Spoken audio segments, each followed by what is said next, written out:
Hello, and welcome to Season 4 of the Prima Donna podcast. I'm Nat Grant, a composer and sound artist from Melbourne, Australia. And what follows are sonic portraits of three incredible Australian artists, their voices mixed with my music. This podcast was produced on the stolen lands of the people of the Kulin Nations, and I pay my respects to elders past and present. The second portrait in this season is of folk singer Margret RoadKnight.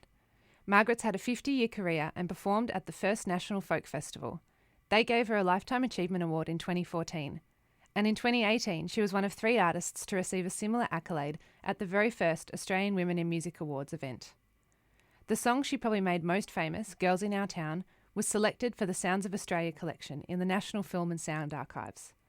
Margret performs regularly, but is more discerning these days of the kind of gigs she accepts.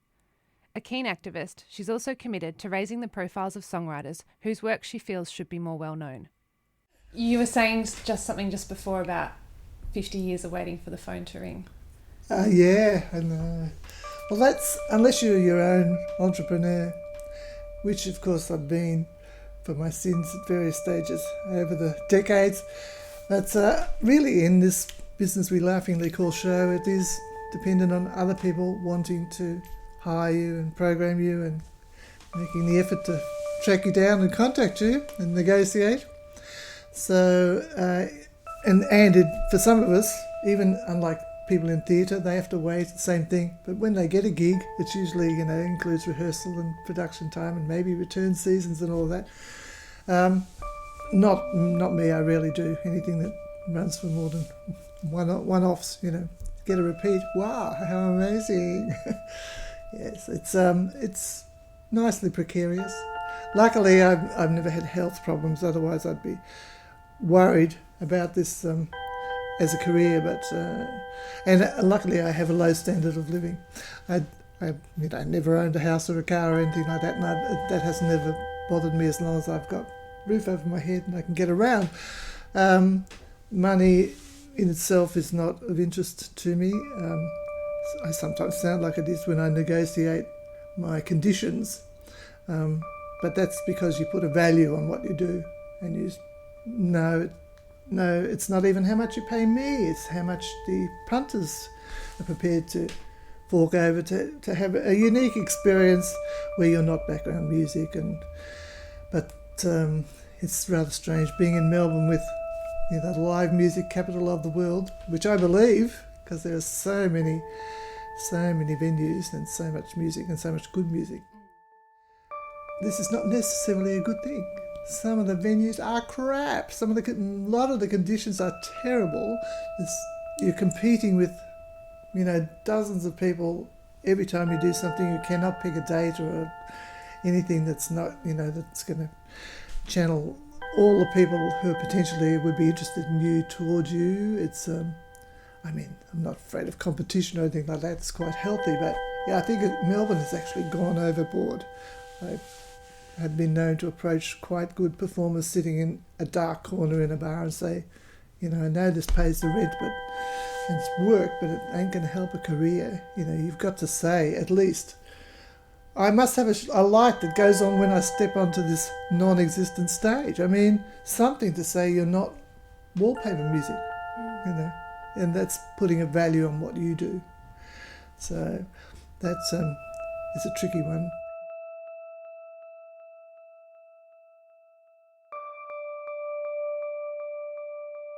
I don't want recital centre, concert hall reverence for what I do, but come the time, it is shut up, look and listen time. And people laying down some money, that certainly helps. And if they haven't done that, they feel they can chat, and even the people around them can't even say, shut up, I paid to hear this person. No, you didn't.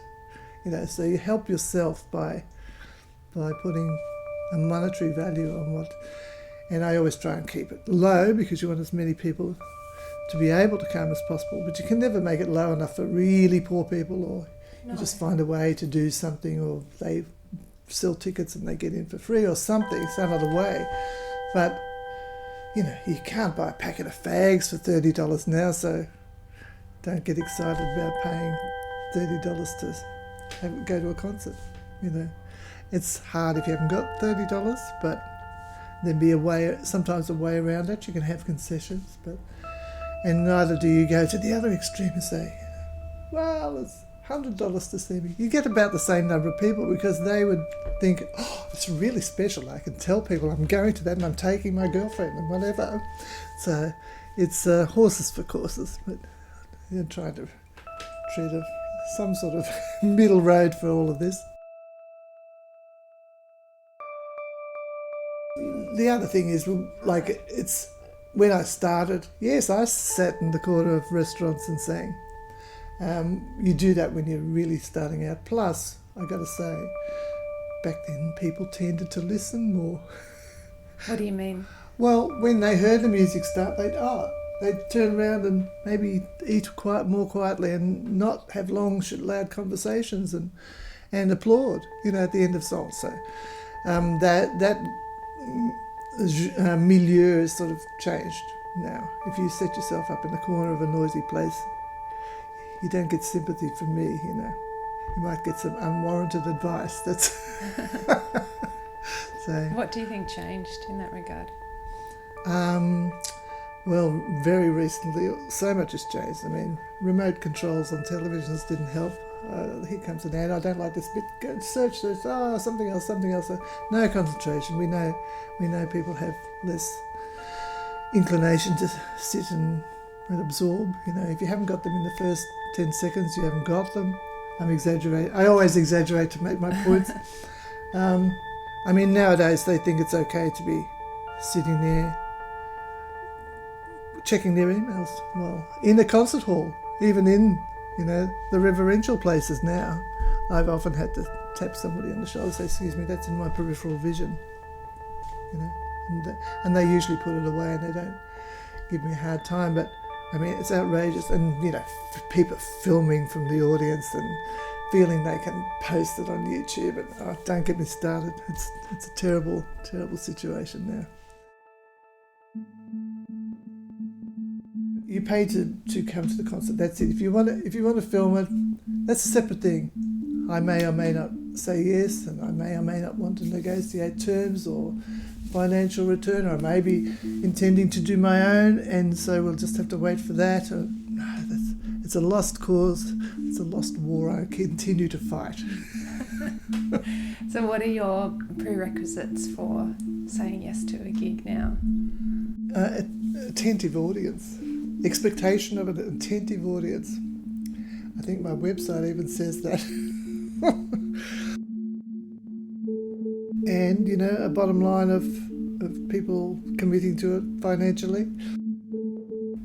I sort of try and think laterally all the time and think through the consequences. I mean, if I did riders, I would consider putting on a rider, say, an arbitrary figure. My fee is $1,000. However, if you spell my name correctly in all the publicity that you are sure to do, it's $800. And then if I play to a full house that's not papered, it comes down to $500. And then all of a sudden you get publicity, and you get your name spelt correctly, and you get a full house, and I'm happy, and the audience is super happy because they don't like to be in a small audience in a bigger place, and the organisers are super happy, and it's the opposite of what, you didn't do well, I'll cut my fee. Fuck that. It's no, double my fee if you didn't get an audience when I've given, or don't put it on.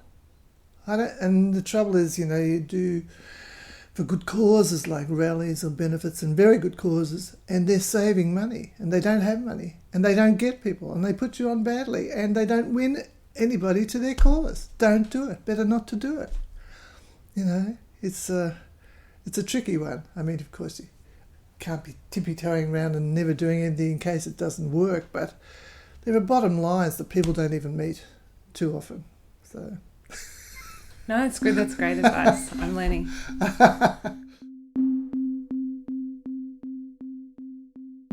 Also, I'm a self-contained act, except when I have other people, but it's harder for people who are, have to be in an ensemble and the changing members or, changing milieus, genres. So, yeah, and I have a diminishing name in the entertainment world. So, you call on your own name and your own experience and your own uniqueness and your own history, whereas if you're starting out, you really haven't got that. And am I going to be a well-paid session musician or a backup singer, or am I going to try and be out front? Do I have? And then, sure, I've got a great voice. I'm not talking personally, generally singers, but some of them actually come to me and say, "Will I?" Give them some singing lessons. The answer is no, I wouldn't dream of it, but I don't know enough about, the physiology of the throat or anything like that. It could do damage to you. But basically, I say, why is it that you think people would come to hear you as opposed to another good singer, or another good show person or dancer or whatever combination that you are or intend to be? And for me, it's the material. The material.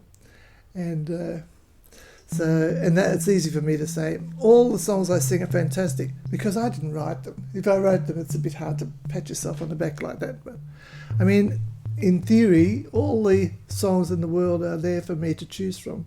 And so, of course, I only go for the ones I like, but that doesn't mean I can sing them. So I like a heap of them, out of which I think, oh, I'd really like to do that. Can I voice the guitar? Maybe not. But yeah, I could find a way to do that and put my own stamp on it without going crazy and just totally rearranging for the sake of it. I mean, you've got to remember that what you liked was, a bit of a package, or on the other hand, maybe you're transcending that person's voice that you can't stand and the way they sing, but you can see the kernel of a fantastic song there and you grab that one. So my repertoire is from, it's got to be good stuff. It's got to be about 3 reasons why I'd even think of choosing it to sing it, because there's every song I learn, I've added 10 to my list of songs that I'd like to do, which is a great position to be in, as opposed to maybe as if I was a singer-songwriter, I can't tell the difference between my fantastic songs and my mediocre songs, let alone my bad ones. They're all my babies, and I'm going to maybe I'll do one cover version in my whole 2-hour program, but otherwise it's all me. And I'd hate to be driven to be writing and only performing my own songs.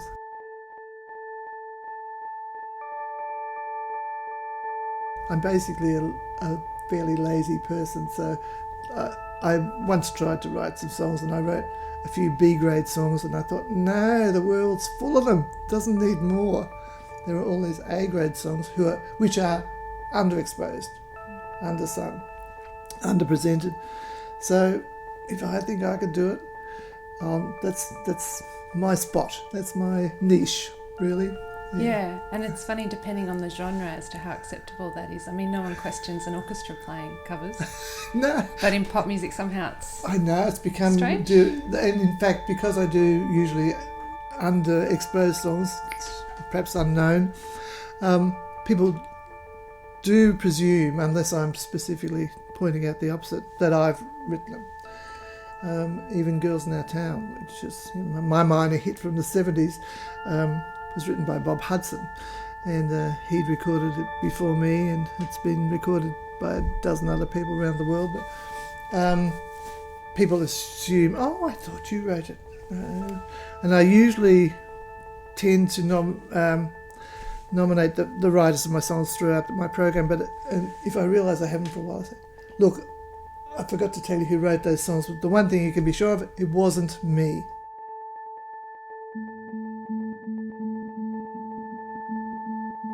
Well, Frank Sinatra, he never wrote a song that I know about. And Cole Porter never recorded a song as far as he doubtless sang around his home as he entertained his guests, but no, there were the writers and there were the interpreters. And that, thanks to Bob Dylan, damn Bob Dylan, and that type of person on the scene, well, we're now expected to write our own songs. And even Bob Dylan writes some crap, so, you know.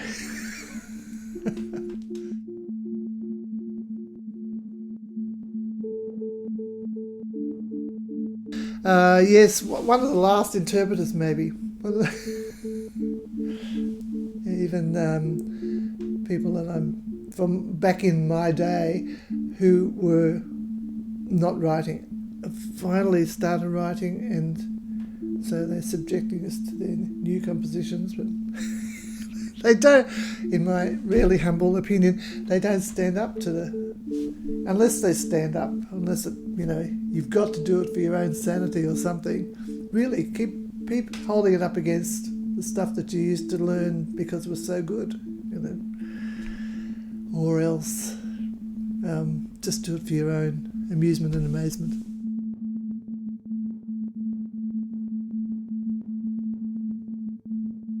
You have quite a history of activism, could I say? People tend to say that, and I always feel like, well, if it was true, I'd claim it.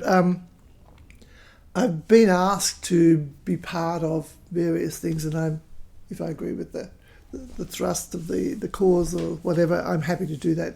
But it's such an easy thing to do. You know, you are not the organiser. You are not doing the boring things of, in the old days, you know, sticking pamphlets in envelopes and all of that. No, I just come and do my thing, and then people applaud me. Three minutes later, I get applause. Yeah, and happy to do it. It can become a little counterproductive in as much as, well, financially, of course, because you tend not to be paid, but that's okay. This is one's contribution. But it's predictable. You know, there are like half a dozen people who are likely to be, if it's a rally or it's a this, guess who's going to step up and sing. And I would get to the stage of saying, why don't you ask Julie Anthony to sing? You know, like, is she known for supporting anything? Well, ask her. She might be, you know, she might be on board for that. That would drag in a whole lot of people instead of, you know, the usual, well, the vaguely lefty, vaguely greeny, whatever, you know, oh yes, of course Margaret will know. And see, I not only do I sing for them, but I sing relevant songs. Good God, what a concept. You know, it's not just, here's a little musical interlude. Great. That's the thing about songs, you know, you've got music opens people up, and then they can take in something. Well, if they're just taking in music, fine. They're taking in some interesting words that have a point to them, that really gets to people, and they remember it. You know, they remember facts and figures because it's in a song, or they remember being moved because a story was wedded to a melody that got to them, and it's magic. Songs are magic. Music's fine, words are fine. Put them together, you've got something really, you know, good music, good words, interesting words with a point or humour or whatever. Winnable combination. Yeah, I think that's what I meant when I said activism is maybe your choice. A lot of your choices of song content, maybe. Yeah. As well as the physically being at the rallies. Oh yeah, definitely. I pride myself on having being a good editor, taking a song that isn't quite fitting and localising it or making it timeless and or contemporary, finding songs that people don't know but are easily accessible under, you know, less than ideal conditions perhaps. And what else? And yeah, just having enough knowledge of the repertoire, even if I'm not totally on top of it, if I'm given a little bit of advance warning. I mean, I used to go to, in the early 70s, I was going to Canberra every week for a while because there was a television show that came out of Canberra only when Parliament was sitting, because then they had so many parliamentarians and advisors and whatever to call on as guests. And I was the resident singer, but they would call me during the week and say, now we're covering these topics. Would you bring 3 songs on each topic, and then we'll choose come the day. And I also remember that I say, well, these songs, I know of these songs and I know them vaguely, or I know one of them, but if I'm doing that song, I'll have to have a cheat sheet, and you don't want me to be wearing glasses, I know that. So I'm going to get, I got contact lenses for the first time and read the cheat sheets. So, the repertoire the potential repertoire was there, out of which I'd then choose, out of which they would choose, and I'd sort of almost on the run be doing 2 or 3 songs per show, and that was good challenge. But there are other singer-songwriters who do that, they will write a song on a topic, every night.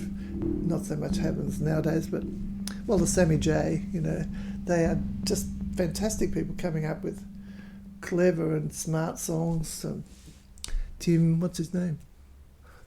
Tim Minchin, Eddie Perfect, great young people, writing smart, contemporary, pointed songs. Mostly, you notice all around piano, the guitar's gone. Yes. But then, Tom Lehrer, you know Tom Lehrer, He might have been a folk singer if he'd stopped a guitar, but he's considered like, the cabaret end of it because he was on the keyboard. It's a perception, Tom Paxton is my equivalent of Tom Lehrer, but he doesn't have that sort of smart reputation because he was on the guitar. Did you learn the guitar to accompany yourself singing, or vice versa? Or? Yeah, I did. I was forced into it. I had a guitar, but I didn't. I still don't read the dots. But I would just sit on the edge of the bed and try and pick out a melody or something. But I certainly didn't play the guitar. And then I got a gig and a bass player said that he would accompany me, which is great because I think my favourite Western instrument is the double bass. And so it was just voice and bass, and what we did. We were picked for 3 songs on a program, and the audience loved it and screamed for more, and I had to do it. Then that was the end of our repertoire. I had to do an a cappella song, and they still wanted more, and the promoter of the concert said, no, we're moving on with the concert, but Margret will be booked again before the season finishes. So I kept going to these Sunday afternoon concerts thinking, the season must be winding up and I haven't heard any more. So I went and said, excuse me.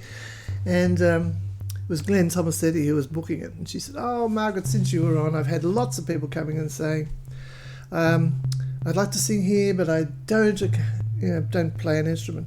And I've made it a rule that you have to accompany yourself. And I said, oh, really? Okay. So I went home and I bought a chord book and I taught myself one song on the guitar, and I went back and said, I play the guitar now. So she had to book me again, and I just accompanied myself on one song. The rest I did a cappella. The irony being that I tend to strum, 70% of my songs I'd be just doing a strum, nothing fancy. Whereas this one song I was singing a Latvian lullaby. So first of all I wasn't even singing in English, and then I did arpeggios, but I did backwards arpeggios, so it sounded a bit fancy. I don't think I'd bothered doing anything like that subsequently, but that was the start of me realising that this is easier than rehearsing with a musician. And of course, much as I love the double bass, it is a limited sound. It's voice and double bass forever. Sheila Jordan does it. That's about it, So it makes me independent. Have guitar, will travel, act if necessary. I know I can entertain people for 2 hours, just me and my guitar. Maybe take along the thumb piano, just to break it up. Do the old a cappella. Lots of anecdotes. Maybe throw in a kazoo solo. Something. Just different ways to entertain people. Yeah, and where was that first gig, and how old were you? 1963.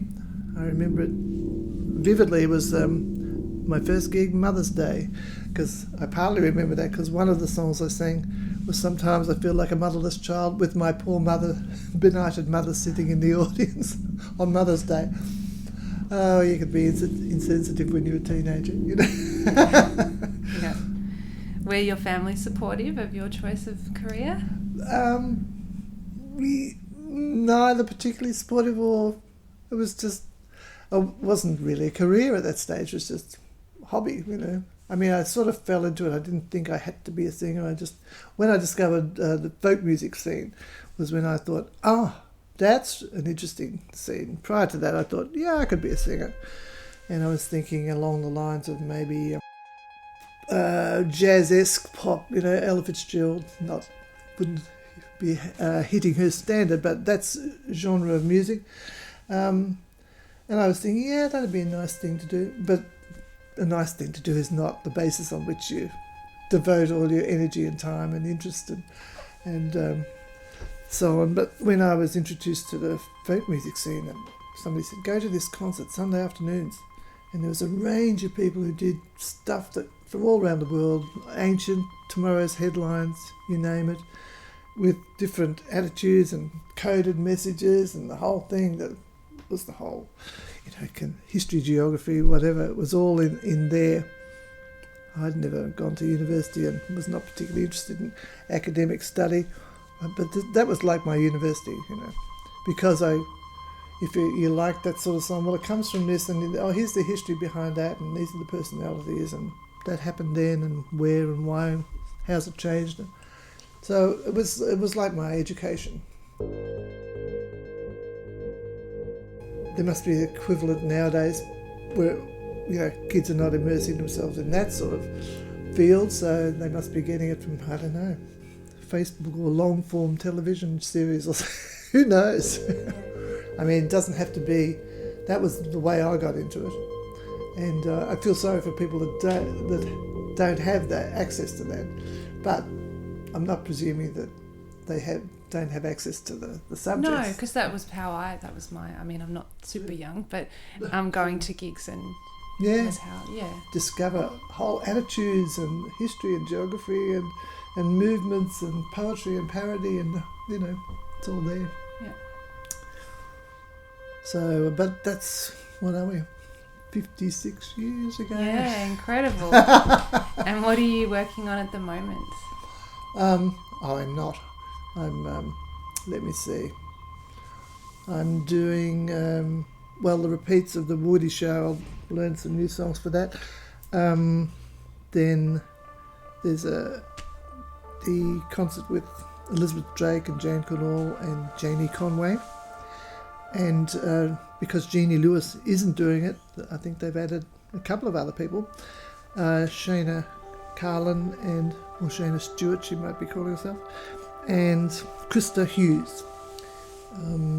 So it'll be a women's concert as part of, I think it's a retrospective look at the Australian music scene of the 70s. And not that we have to do songs from that era, although I actually think it'll be fun for me to, I'm thinking I might dig back into the repertoire from that time, because there's so many good songs and you just move on, and so if they're unknown to me, almost unknown to me, and I have to revise, relearn, then they'll be fresh to the audience, or else I say, I haven't heard that song for decades, which will be true. And so rather than learning totally new stuff for that, no, I have sung thousands of songs, so nowadays I'd rather relearn than learn something new because it's new. I mean, or just tinker with an old one and make it new. You know, the best songs have some sort of timeless quality about them, something that makes them relevant to today's scene as well. Or make a point by contrast. And other than that, I've recently revived a show about one of my favourite songwriters, Melvina Reynolds. I do a whole show on her material. Do you know Melvina Reynolds? I know about her from the interview you did on the ABC recently. Yeah. And poor Melvina, I mean, she's been dead for 40 years, but her most well-known song is a simple ditty called Little Boxes, That's right, yes, I know that one. Yeah. And Morningtown Ride she wrote, and songs that people are aware of without realising she wrote them, along with a heap of other interesting songs. So it's one of my little projects to keep Melvina's name before the public. What else? No. I mean, I'm waiting for the offer I can't refuse. People say, "You still singing?" Oh yes. If people make me the offer, I can't refuse. And even then, I might refuse. I mean, you get fussier as you get older. I'm a non-driver. Lugging the guitar. I don't know how good is it going to be. How attentive is this audience going to be? And I'd be quite happy to totally retire if I thought there were up-and-coming people who are covering my sort of territory, but I actually don't see that. And part of me is thinking, well, if I don't sing all these songs, they're gone. I mean, that's a grand sweeping statement. It's not entirely true, but it's what I feel. Well, there are all of these great singers and writers and songs out there that I never hear.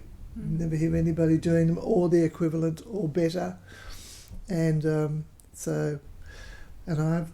know them. But nowadays it's problematic to get young audiences along. I go to the festivals and it tends to be people of my age or a little bit younger who in their youth used to come out and to wherever I was playing, and then they went off. Of course, they got married and had the 2 mortgages and the 3 children, or the 3 mortgages and the 2 children. And I understood why they weren't, coming out in droves as they might have once. But I thought, no, but I'll wait 20, 30 years. They'll all be back. They all think so kindly of them and fondly of their, the times when they were introduced to this music and this scene, and they'll be back.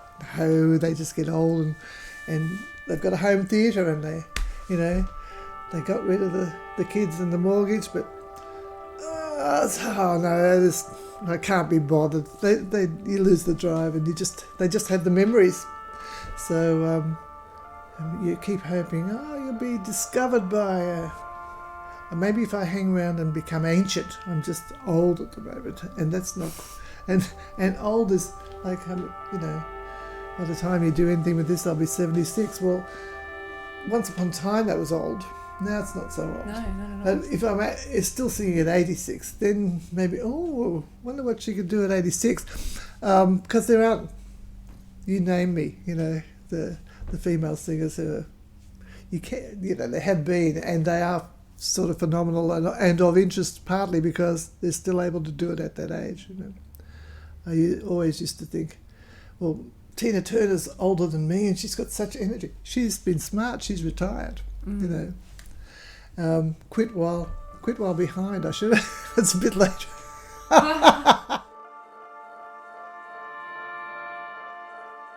The voice is, your instrument is one removed from your, if you've got a cold, you can still hit the xylophone. If you're, got to put your back out, you might be able to play guitar. But yes, it's again, I distinguish, singing and songs. Yes, of course, we're musicians of a type from instrumentalists, and of course some instrumentalists sing well and vice versa. I find I don't play well. I find once I start to do anything at all fancy, it takes away from the singing and the song. And I don't like rehearsing and practicing very much. So if it doesn't come fairly easily, it's okay. I've got to sell this song really, really well, because to distract from my pedestrian accompaniment, and it usually seems to fool a lot of people. I've even had people asking me to teach them guitar because they've had such a good time as I stood there playing guitar, and they really got into the performance. They think I'm a good guitarist, but I'm here to tell you, no, I'm not. But you can sell it. You can sell all sorts of things. You got, I think, a couple of sort of Lifetime Achievement Awards. One at the National Folk Festival in 2014 and then one the Women in Music Awards last year in 2018. How about that? Yeah. That was good. The inaugural one. I hope there's going to be another one. I haven't heard any more. That was such a classy event up in Brisbane. The AWMAs. It's unfortunate the acronym, that one. Australian Women in Music Awards. The AWMA Award. Yes, and they, being their inaugural one, and I said, good on you, you're getting a few Lifetime Achievers because we might be falling off the twig if you're doing one a year, you know. So we each got an award, and Renee Gayer and Patricia Amphlett, Little Patty, and myself. So that covered a few genres of popular music too, which was good. And yes, the National Folk Festival, good on them. They gave their second Lifetime Achievement Award to me back in 2014, which was, I didn't demur from that because I thought, yeah, fair enough. I was on the first National Folk Festival, and the second, and the third, and the fourth, and the fifth. So that seemed fair enough. And also you're pleased when, you know, women get it, you got to say. But certainly in some fields, not so bad in folk music, or getting better in, you know, jazz and pop music. And I often get asked, you know, did you feel you were discriminated against on the basis of gender? And I said, well, I know women were, but often I was not, because I look at a poster of you know, and there'll be Daddy Cool and Billy Thorpe and the Aztecs and a whole heap of people and Margret RoadKnight. So I personally, I was often the only woman on a big program. And nowadays you wouldn't, you know, you'd call it out all the time, whereas then I just accepted the gig, you know. I feel I've been more discriminated against on the basis of genre than gender, so, because, I mean, again, it's like pop rock groups, whatever, they'll put their hand up to perform in a so-called folk festival and they'll be booked because they're a name. Whereas, so they take a slot and they take half the budget too. That it's not reciprocal. I'm not going to be booked on a rock festival. I mean, having said that, back in the 70s, they did mix and match a lot more than they do now, and I did Sunbury and I did, you know, a few other rock festivals, but it tends not to work both ways. And besides, do I want to sing to a rock audience who, you know, they're putting up with me until the band comes on?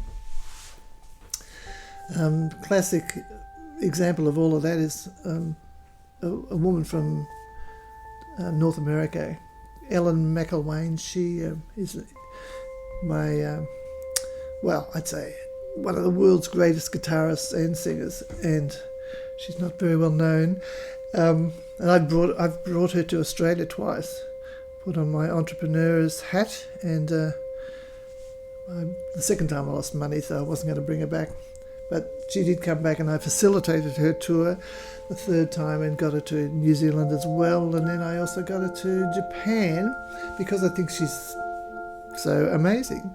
And she, her style of guitar is slide guitar, and she can play the bass, rhythm and lead simultaneously, and she sings brilliantly over the top. So she's totally self-contained and is not taken seriously. She plays very loud, so she's a bit over the top for, you know, the listening clubs or the folk clubs, the folk scene, whatever. She's a rock act, but she wore, you know, the long red hair and the high heels and all of this. She walks on stage and with, in the early days, a bugged up acoustic guitar, and she, they're just waiting for the band. And I said, get a cardboard cutout silhouette of the drummer, you know, with the sticks in the air and, you know, the guy leaning over with the bass guitar, and because visual is winning out. They're hearing a band if they listen. But no, so she's missing out there and she's missing out there. She's totally unique. You can't afford to be that unique, Ellen. You know, so distinctively special. But anyway, That's another person that I made a point of introducing as much as I could. I recorded one of his songs, and as I say, I've arranged for her to tour internationally, and I'm in her corner, but the RoadKnight stamp of approval doesn't necessarily help too many people's careers, you know. I've heard you say that before. I think you're too modest. It's true. Oh, no. I mean, my favourite Australian songwriter, John Shorters. John Who, it's still John Who. Brilliant songwriter. And but then, I don't see the point in saying my favourite guitarist is Eric Clapton. Even if he was, I think I'd find somebody else that needed to be mentioned. So...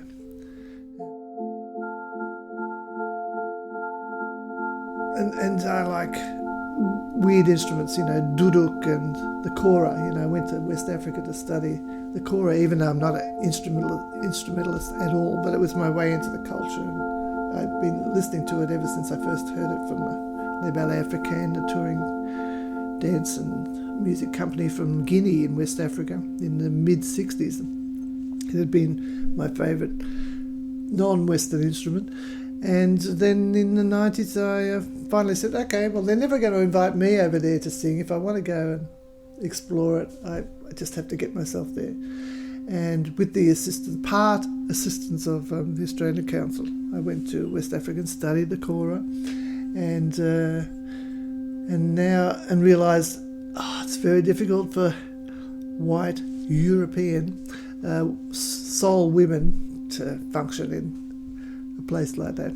So if I lived in London, perhaps I'd pop over, every couple of years and spend a little time. But to go from here was major, and then you get very exhausted very quickly, being in a quite different culture with quite different expectations, especially of women, and that you either explain yourself or call them out on their practices or just shut your mouth, and either way it's not that satisfactory. But it was something I felt I had to do, and it's still my favourite instrument, the kora. So there we go. We didn't talk about this, but would you play something? A little something? Maybe. Wonder what it would be though. Or you could just play a record. I'll sing along with one of my records. That's boring. My records aren't boring. What are you talking about? No, to play a free recording. You don't have to. I've been looking at the guitar and I just trying to think. I mean, they're probably not even in tune. Hang on. You got time. This is did I show you this guitar last time? I don't think so. This is Melvina Reynolds' guitar. Oh, wow. Yeah. I mean, she had three, and her daughter kept one. They stole one in America, and I bought the other one. Oh. So, that's really special. That is, and all these notes, but I'm not sure it's in tune. Almost. She used to put this yellow satin ribbon through her typewriter and write up her set list. Oh, wow. And tie it on there. And so I know what keys she did little boxes in, for instance. Isn't that great? That's so cool. And that is so cool. Exactly. Exactly. This is a songette. My baby came to me this morning. Said I'm kind of confused. Now if me and B.B. King was both drowned, tell me which one would you choose? And I said, whoa, whoa, baby.